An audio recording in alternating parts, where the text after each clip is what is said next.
umaga. Yes, ma'am.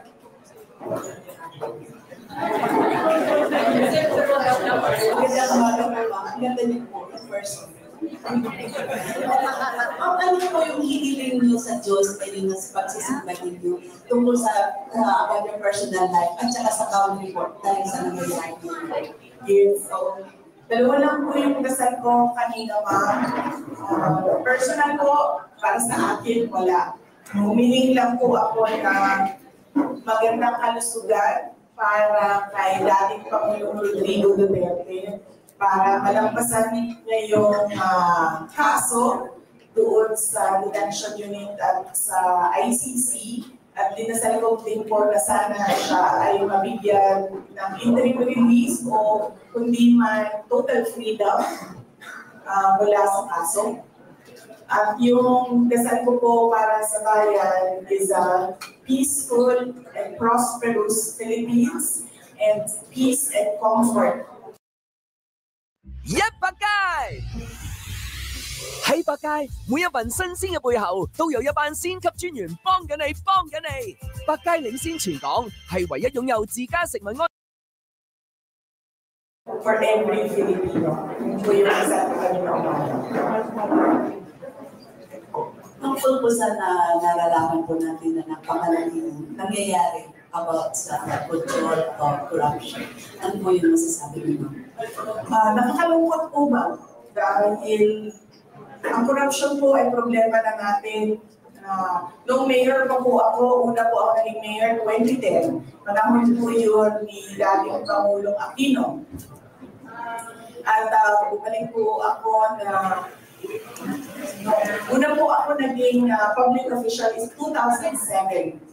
Panahon po yun ni dating Pangulong Arroyo. Tapos naabutan ko po si dating Pangulong Aquino, President Duterte, ngayon po President Marcos. Nalulungkot po ako dahil ang korupsyon, usapin na po yan noong panahon ng 2007. Reklamo na po natin yan mga Pilipino noong 2007. Ini-expect po sana natin sa administrasyon ni Pangulong Marcos noong siya ay maupo bilang presidente ay mabawasan yung korupsyon.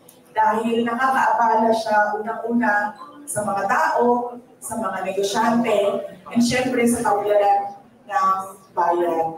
Pero ang nangyari po ay kabaligtaran. Mas lumala po ang korupsyon dito sa ating bayan na siya na rin ang nagiging dahilan sa pinsala sa ating lipunan. At nagdadala din siya ng kahihiyan sa ating bayan, lalong-lalo na sa mga ibang lahi na nakatingin sa atin at nakikinig sa pinag-uusapan natin dito sa bayan natin.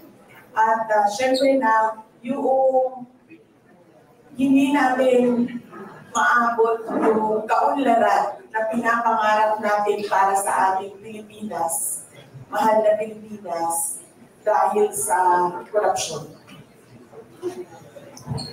Good morning, President. Ay, Vice President.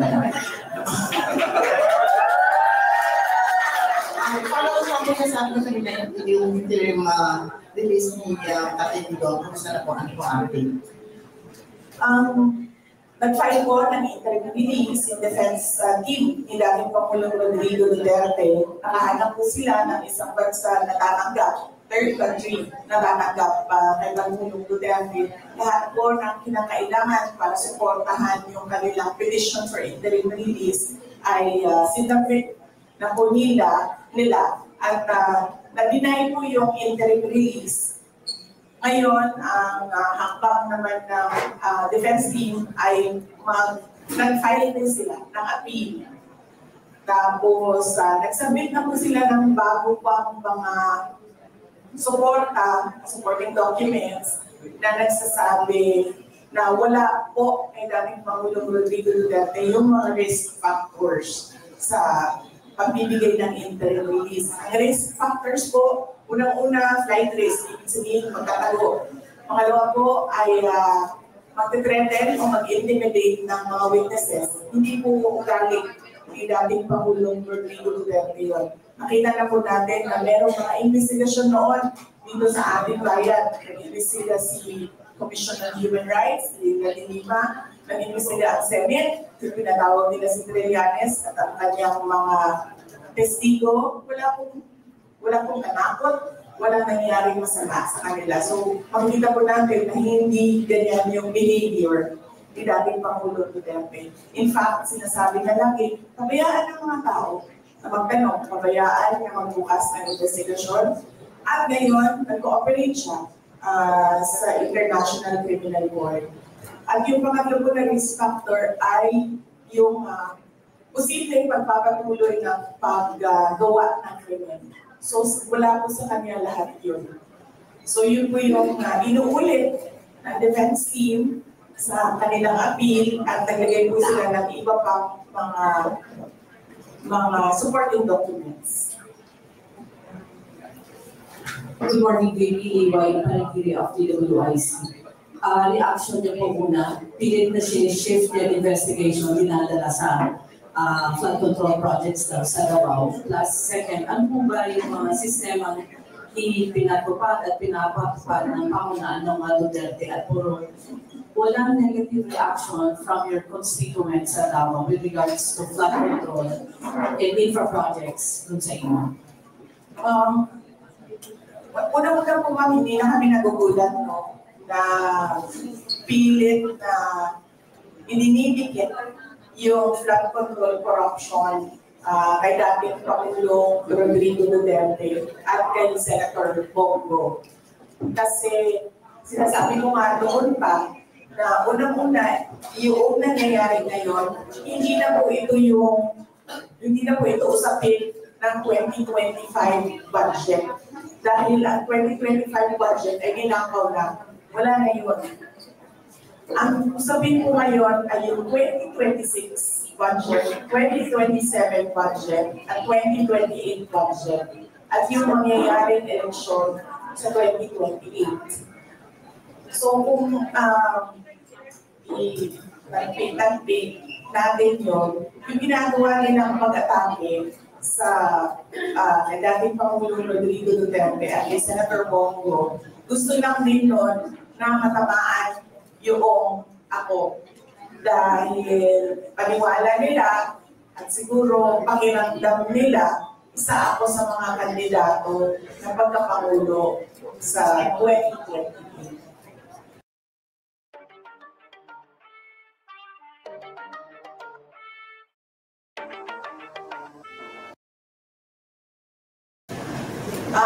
Negative reaction po ng mga tiga Davao, ang tanong niyo po, wala silang negative reaction.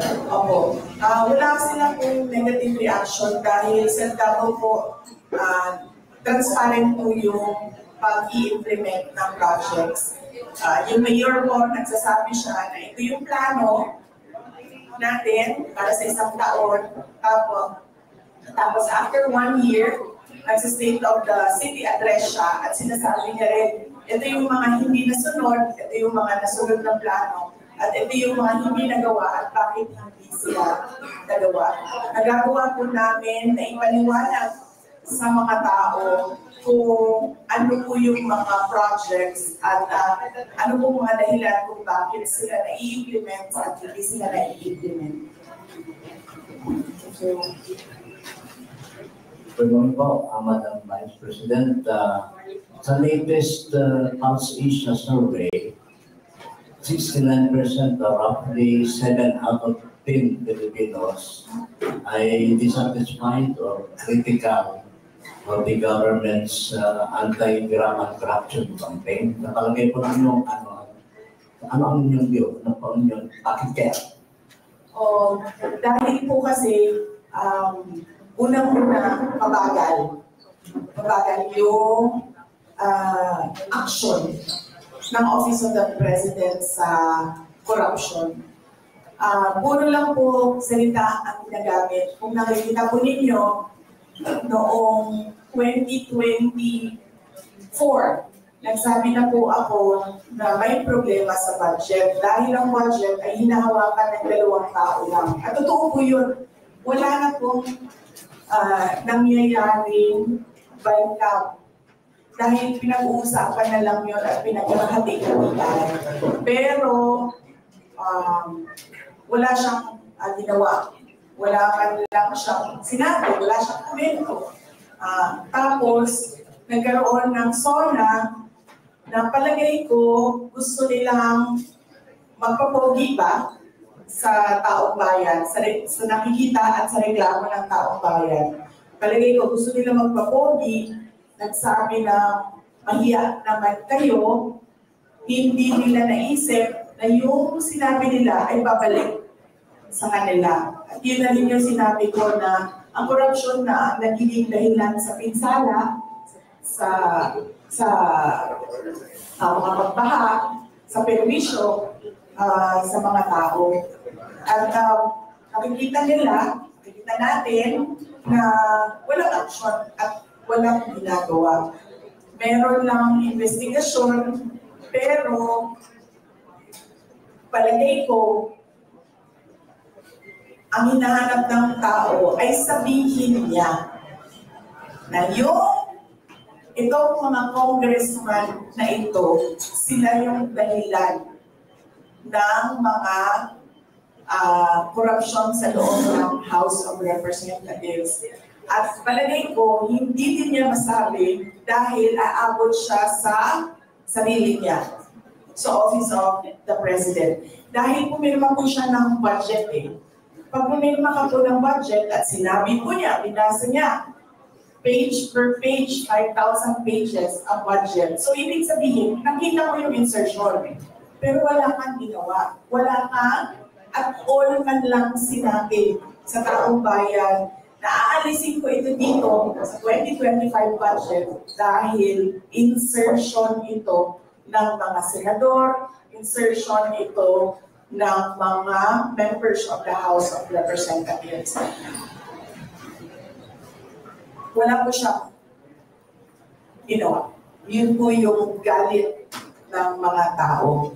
Hindi po niya pwedeng masabi na politika ito dahil hindi po siya kandidato kailanman sa darating na mga eleksyon. Siguro kandidato ng congressman sa Ilocos Norte, pero napakaliit na nun Hindi na siya makakatakbo bilang presidente, maliban na lang kung itutuloy at ipipilit nila yung charter change nila.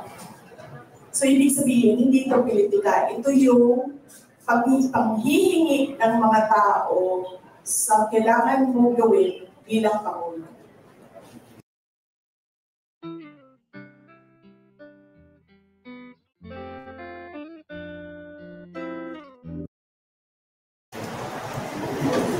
Good morning, Your Excellency. Joseph Bacani po ng Radio Pangasinan.